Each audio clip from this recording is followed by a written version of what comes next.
नमस्ते, आप सभी का मेरे चैनल में स्वागत है। मेरा नाम हर्षिका है। हमारी आज की न्यू पिका कार्ड रीडिंग है नो कांटेक्ट। क्या ये पर्सन आपसे कांटेक्ट करेंगे या नहीं करेंगे? तो इस पर्सन के साथ आप नो कांटेक्ट में हैं। मे बी ये आपसे खुल के बातें नहीं कर रहे हैं या फिर इन्होंने आपको ब्लॉक कर दिया है, आपने इन्हें ब्लॉक कर दिया है। कुछ ऐसा सिस्टम है आप दोनों के बीच में। सो ये पर्सन आपके सोलमेट हो सकते हैं, ट्विन फ्लेम हो सकते हैं जिनके साथ सेपरेशन फेस में है, आपके कोई एक्स हो सकते हैं या एक्स हस्बैंड या वाइफ हो सकते हैं, या फिर कोई थर्ड पार्टी सिचुएशन भी हो सकते हैं। सो हमारे पास 3 मिस्टिकल सिंबल हैं। पहला मिस्टिकल सिंबल है the symbol of infinity. Infinity is a symbol of non duality and never ending connection. दूसरा हमारे पास सिंबल है द सिंबल ऑफ स्पायरल। ये सिंबल है the symbol of life force का, क्योंकि लाइफ फोर्स हमेशा स्पायरल फॉर्म में घूमती है। जो डेड एनर्जी होती है वो रुकी हुई होती है और फ्रोजन होती है। जैसे हमारे चक्रास में जो एनर्जी है और जो मदर कुंडलिनी की एनर्जी है वो लाइफ फोर्स है। तीसरा हमारे पास सिंबल है the symbol of stars. The star is also the symbol of divine union. The lower triangle represent the feminine energy and the upper triangle represent the masculine energy. So हमारे पास 3 symbols हैं। आप इन तीनों symbols पे 5 minute meditate कर सकते हैं। इनमें से जो भी सिंबल आपको अपनी तरफ अट्रैक्ट करे, खींचे, उसी को ही चुनिएगा और कोई एक ही चुनिएगा। तो चलिए देखते हैं जिन्होंने पहले वाले सिंबल को चुना है नो कांटेक्ट, क्या ये पर्सन आपसे कांटेक्ट करेंगे इन अ फ्यूचर या नहीं करेंगे? क्या होता है आप दोनों के रिलेशनशिप का? जिन्होंने इन्फिनिटी के सिंबल्स को चुना है, पहला कार्ड आया है द नाइट ऑफ पेंटिकल्स। मतलब ये जो पर्सन है एक वेटिंग फेस में चल रहे हैं। इनके दिल में आपको लेके बहुत सारी बातें हैं, बहुत सारी सिचुएशंस हैं जो इनके अंदर है। ये आपको बहुत कुछ बताना चाहते हैं, बहुत कुछ कहना चाहते हैं। ये आपको शादी के लिए प्रपोज करना चाहते हैं, क्योंकि देख सकते हैं इनके हाथ में पेंटिकल है, मतलब एक प्रपोजल है, एक ऑफ़र है आपके लिए। लेकिन ये जो पेंटिकल है वो रुका हुआ है, ये पेंटिकल आपकी तरफ नहीं बढ़ रहा। तो इस टाइम पे ये पर्सन रुके हुए हैं। दूसरा जो हमारे पास कार्ड आया है द टावर कार्ड आया है। मतलब कि इस रिलेशनशिप में आपको बहुत ज़्यादा चेंजेस देखने पड़ेंगे, बहुत से ज़्यादा ड्रास्टिक चेंजेस आएंगे इस रिलेशनशिप में। मे बी ये जो पर्सन है इस टाइम पे अवेकनिंग स्टेजेस पे चल रहे हैं, या फिर इनकी लाइफ में बहुत ज़्यादा उथल पुथल हो रखी है, स्टॉर्म आया हुआ है। तो इनकी emotional stage up and down हो रही है। ये स्टेज आपकी भी हो सकती है, क्योंकि टावर कार्ड आपके लिए भी हो सकता है। आपकी लाइफ में भी बहुत ज़्यादा सडन चेंजेस आएंगे, या फिर इस पर्सन की तरफ से आपको सडनली झटका लग सकता है कि आपको सडनली पता चले कि ये पर्सन थर्ड पार्टी सिचुएशन के साथ है, या फिर ये पर्सन किसी फाइनेंशियल लॉस में ये पर्सन ने सडनली आपको ब्लॉक कर दिया। तो इस तरीके के इमोशनल झटके आपको इस पर्सन की तरफ से लग सकते हैं। और ये जो झटके होंगे, जितने भी स्टॉर्म फेज होगा, ये आप दोनों के बेनिफिट के लिए ही होगा, क्योंकि इससे आप दोनों की स्पिरिचुअल ग्रोथ होगी। ये बहुत ही ज़्यादा ग्रोथ लेके आएगा ये ट्रांसफॉर्मेशन। तीसरा हमारे पास कार्ड है एनॉटमेंट कार्ड। ये जो कार्ड है ये बिट्रे को दिखाता है। इस पर्सन के साथ लाइफ में बहुत ज़्यादा धोखा हुआ है, तो इस टाइम पे ये बहुत ज़्यादा बिट्रे वाली स्टेज पर है। ये पूरी तरीके से ट्रस्ट नहीं कर पाता, पूरी तरीके से इमोशनली ओपन नहीं है। ये जो भी हैं, लड़का है लड़कियाँ, इमोशनली ओपन नहीं हो पा रहे हैं, क्योंकि पास में इनके साथ बहुत ज़्यादा बिट्रे हुआ है। सो ये वाला कार्ड स्पिरिचुअल बिट्रे को भी दिखाता है। अगर आप स्पिरिचुअल बिट्रे के बारे में जानना चाहते हैं तो आप मेरी न्यू वीडियो देख सकते हैं स्पिरिचुअल बिट्रे के बारे में, कि हो सकता है ये एक स्पिरिचुअल बिट्रे हो जो इनके साथ या फिर आपके साथ हुआ हो। सो यही बात है कि पास्ट में इनके साथ बहुत ज़्यादा धोखा हुआ है। The love your self first. मतलब ये पर्सन एक लर्निंग स्टेज में, जब तक ये खुद से प्यार करना नहीं सीखते, अपनी रिस्पेक्ट करना नहीं सीखते और इस बात को जज करना नहीं सीखते कि कौन इनके लिए सही है, कौन इनके लिए गलत है, क्योंकि इनकी एनर्जी कुछ ऐसी रही होगी कि ये जज नहीं कर पाते। इन्हें पता नहीं चलता कि कौन इनके लिए सही है, कौन इनके लिए गलत है। इसी वजह से इन्होंने पास्ट रिलेशनशिप में बहुत ज़्यादा धोखे खाए, अपने पास्ट पार्टनर से या पास्ट फ्रेंडशिप से धोखे खाए, क्योंकि ये पर्सन जब तक अपनी रिस्पेक्ट करना या अपने आप से प्यार करना नहीं सीखते, ये आपसे प्यार नहीं कर पाएंगे। इस पर्सन को भी बहुत ज़्यादा टाइम लगने वाला है आपके पास वापस आने में। Let go. आप इस रिलेशनशिप में जितना अपना कंट्रोल छोड़ेंगे उतना ही अच्छा रहेगा। अगर आप दिन रात इस पर्सन के बारे में बैठ के सोचते रहेंगे तो कुछ भी बेनिफिट नहीं होगा। तो इस सिचुएशन को छोड़ दीजिए। जो सही टाइम आएगा तभी ये पर्सन आपके पास आएंगे। द एस ऑफ पेंटिकल, मतलब कि जब सही टाइम आएगा तभी ये पर्सन जो जिसने अपने हाथ में ये पेंटिकल पकड़ा हुआ है तभी आपके पास वापस आएंगे। इस टाइम पे ये पर्सन बहुत ही ज़्यादा स्ट्रॉन्ग स्टेज पर हैं, बहुत ज़्यादा मुश्किलों का सामना कर रहे हैं। तो इस रिलेशनशिप के लिए आपको बहुत ज़्यादा पेशेंस रखना पड़ेगा। ऑब्स्टिकल्स आर रिमूव्ड, तो मुझे लगता है कि इस पर्सन को फाइनेंशियली बहुत ज़्यादा ट्रबल है और इसकी फाइनेंसिस और करियर में बहुत ज़्यादा ट्रबल आई हुई है, और इस वजह से इनका पूरा फोकस इस टाइम पे अपने फाइनेंसिस और करियर की तरफ भी है। और ये पूरी तरीके से मतलब ऐसे हैं जो अपनी रिस्पेक्ट नहीं कर रहे हैं या फिर अपने आप को सेक्रीफाइस कर रहे हैं दूसरे लोगों के लिए, दूसरे रिलेशनशिप के लिए, इनका कुछ ऐसा चल रहा है।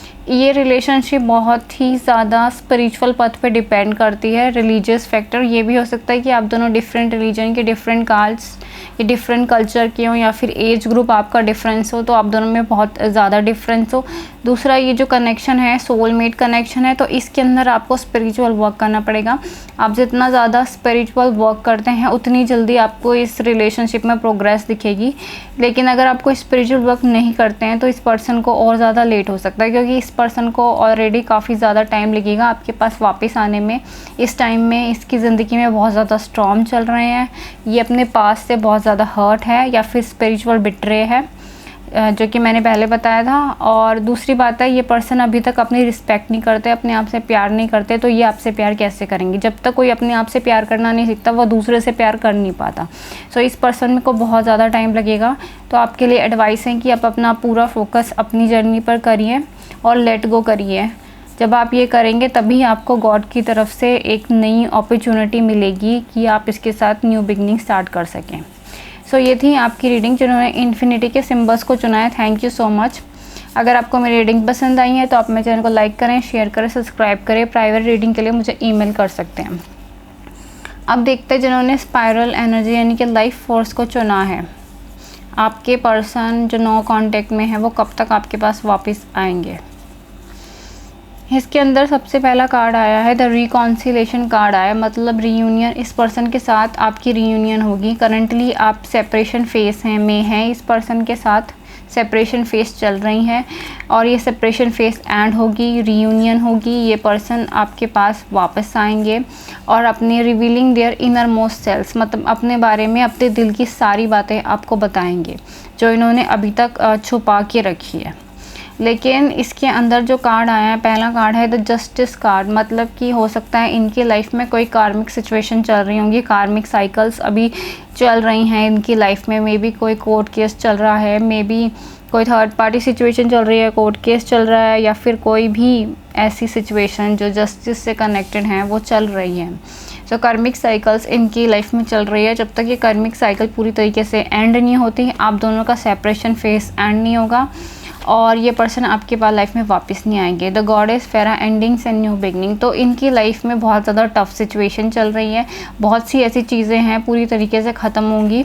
सो जितनी भी कार्मिक सिचुएशन है, कार्मिक पैटर्न्स है जो रिपीट होते रहते हैं, वो सारे ख़त्म होंगे इनकी लाइफ में। जब पूरा सब कुछ रिसॉल्व हो जाएगा तब ये आपके पास वापस आएंगे। जस्टिस कार्ड हमें ये भी बताता है कि no one can stop you, only you are stopping yourself, मतलब ये कि आप भी इस टाइम पे एक मून फेस से गुज़र रही हैं या गुज़र रहे हैं, एक डार्क नाइट ऑफ वाले सोल से गुज़र रहे हैं। तो आपको अपने कर्मों पे फोकस करना है, क्योंकि जस्टिस इमोशनल कार्ड नहीं होता, जस्ट एक कार्मिक कार्ड होता है। मतलब कि अगर आपने कर्म करे हैं तो आपको फल ज़रूर मिलेगा।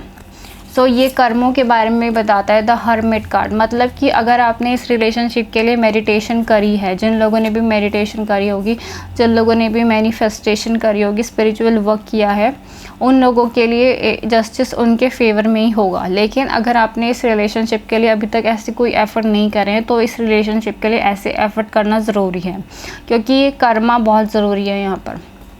एंगर्स एंड चेन, इस पर्सन और आपके बीच में एक एग्रेशन और एंगर रिमेनिंग है। हो सकता है आपको इस पर्सन पे बहुत ज़्यादा गुस्सा आता हो, या फिर आप इस पर्सन को आपके ऊपर बहुत ज़्यादा गुस्सा आता हो, या फिर आप दोनों का नेचर हो कि आप दोनों के नेचर में ही एंगर है।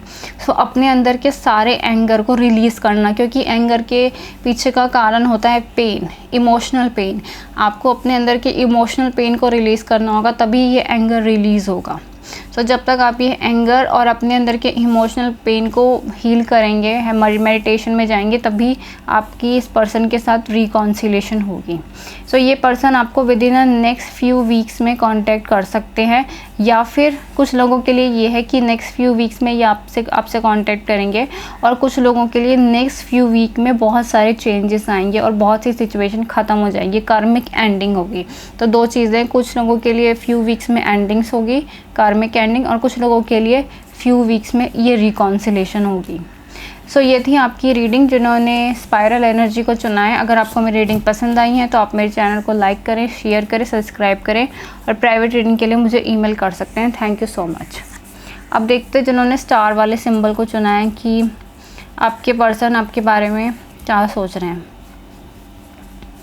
सबसे पहला कार्ड है this could be one you already met the romantic partner in a seek. मतलब कि आप जिस पर्सन के बारे में इस टाइम पे सोच रहे हैं वही आपके ट्रू लव हैं, उन्हीं के साथ आपकी डेस्टिनी जुड़ी है, उन्हीं के साथ आपकी शादी होगी जिस पर्सन के लिए आपने ये वाला पायल चुना है।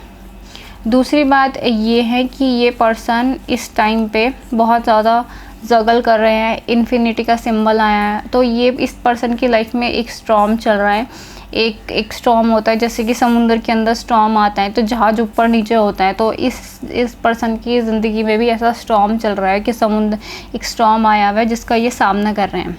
दूसरी बात है ये इन्फिनिटी का सिंबल है, मतलब आपका इस पर्सन के साथ एक नेवर एंडिंग कनेक्शन ऐसा जो हमेशा ही चले। ये पर्सन अपने पास्ट एक्शन को लेके बहुत ज़्यादा गिल्टी और रिग्रेट में है, बहुत ज़्यादा दुखी हैं, सॉरोफुल सिचुएशन में है। इन्होंने हो सकता है इन्होंने पास्ट में आपको बहुत ज़्यादा हर्ट किया हो, या फिर आपको नहीं चुना हो, किसी थर्ड पार्टी सिचुएशन को चुन लिया हो, या फिर कुछ भी ऐसा किया हो जिससे आपको दुख पहुंचा हो। तो इस टाइम पे ये पर्सन बहुत ज़्यादा रिग्रेट में है और बहुत ज़्यादा सोचते हैं आपके बारे में, बहुत ज़्यादा सोच रहे हैं। दूसरा जो कार्ड आया है कि टेम्परेस कार्ड आया है, तो ये एक तरीके का डिवाइन रिलेशनशिप है, ये ट्विन फ्लेम रिलेशनशिप या सोलमेट रिलेशनशिप, दोनों में से एक रिलेशनशिप हो सकते हैं। और ये जो है ये पूरा का पूरा कनेक्शन एक एनर्जेटिक बैलेंस और यूनियन पे टिका हुआ है। अगर आप ये एनर्जेटिक बैलेंस यूनियन अपने अंदर, अपने ब्रेन के अंदर क्रिएट कर लेते हैं, अगर आपने अपने ब्रेन के अंदर यूनियन और बैलेंस क्रिएट कर लिया, जैसे कि अर्धनारीश्वर कार्ड हमेशा बैलेंस और यूनियन को दिखाता है, तो अगर आपने ये बैलेंस और यूनियन अपने अंदर क्रिएट कर लिया, अपने अंदर की मस्कुलिन और फेमिनिन एनर्जी को बैलेंस में ले आए, तो यही इनर यूनियन बाहर की वर्ल्ड में मैनिफेस्ट हो जाएगी, विद इन मिनट्स में व विद इन सेकेंड्स में मैनिफेस्ट हो जाएगी। सो ये जो रिलेशनशिप है इसके लिए आपको ये वर्क करना पड़ेगा। अगर आप इस पर्सन के साथ रीयूनियन चाहते हैं तो आपको ये बहुत ज़्यादा वर्क करना पड़ेगा। इस वर्क को करने में आपको काफ़ी ज़्यादा टाइम लग सकता है और आपको बहुत ज़्यादा सेल्फ कंट्रोल, पेशेंस, स्ट्रेंथ की ज़रूरत पड़ेगी। दूसरी बात यह कि give this relationship a chance. So ये जो रिलेशनशिप है वर्थी है, इस पर्सन के लिए आप जितने भी एफर्ट्स करेंगे ये पर्सन वर्थी है। इस रिलेशनशिप को एक स्पिरिचुअल वर्क की ज़रूरत है जो आपको करना चाहिए। दूसरा कार्ड हमारे पास आया एम्परर कार्ड, मतलब ये पर्सन आपकी लाइफ में वापस आएंगे, आपसे कांटेक्ट फेज में आएंगे, लेकिन इस बार ये पूरी तरीके से बदल के आएंगे।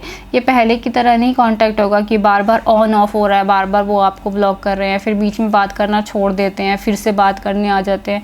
तो इस तरीके का जो पहले जो गैप था कम्युनिकेशन में, वो गैप ख़त्म होगा, क्योंकि ये पर्सन अपनी कंप्लीट एनर्जी में फॉर्म आएंगे। जब ये mentally, emotionally, financially, spiritually stable होंगे तब ये आपके पास वापस आएंगे और तब ये आपसे कहेंगे कि इनको चांस चाहिए, इस रिलेशनशिप में वर्क करना चाहते हैं। सो बहुत ही ज़्यादा बिग हैप्पी चेंजेस होने वाले हैं, ऐसे चेंजेस जो आपने सपने में भी ना सोचे हों, ऐसे पॉजिटिव चेंजेस आएंगे। Remember that only love is real, miracle will occur naturally. So इस रिलेशनशिप में expect miracle, the holy spirit, बहुत बड़े बड़े मिरेकल्स होने वाले हैं। ऐसे मिरेकल्स जो आपने कभी सपने में भी ना सोचे हों, वो सारे मिरेकल्स होंगे इस पर्सन की तरफ से। आपको एक बहुत बड़ा सरप्राइज़ मिलने वाला है, बहुत ही ज़्यादा पॉजिटिव चेंजेस आने वाले हैं। और ये जो नो कांटेक्ट के लिए रीडिंग है, लेकिन ये जो पर्सन आपके पास जब वापस आएंगे तब तक सब कुछ एकदम बदल चुका होगा, वो कि बहुत बड़े लेवल पे आपकी लाइफ में बड़े बड़े चेंजेस आएंगे और मिरेकलस और पावरफुल चेंजेस आएंगे। सो कॉन्ग्रेचुलेशन जिन्होंने ये वाला पायल चुना है। आपकी लाइफ में ये पर्सन सिर्फ वापस ही नहीं आएंगे, आपकी इनके साथ शादी होगी और बहुत ही ब्यूटीफुल और ब्राइट फ्यूचर होगा। There is a huge level of transformation in this pile. So thank you so much जिन्होंने ये वाला सिंबल चुना है, सिंबल ऑफ स्टार को। अगर आपको मेरी रीडिंग पसंद आई है तो आप मेरे चैनल को लाइक करें, शेयर करें, सब्सक्राइब करें और प्राइवेट रीडिंग के लिए मुझे ईमेल कर सकते हैं। Thank you so much for watching.